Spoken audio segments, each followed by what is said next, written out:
lumalakas ang ating faith. Alam natin na meron tayong Panginoon ng katawan ni Kristo.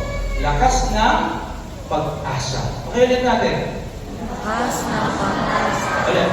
Lakas ng pag-asa. Alin mula? Lakas ng pananampalataya.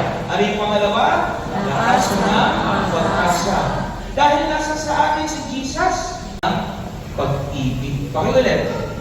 Lakas ng pag-ibig. Yan. Kaya ano yung unang lakas? Pananampalataya. Pangalawa. Pangatlo.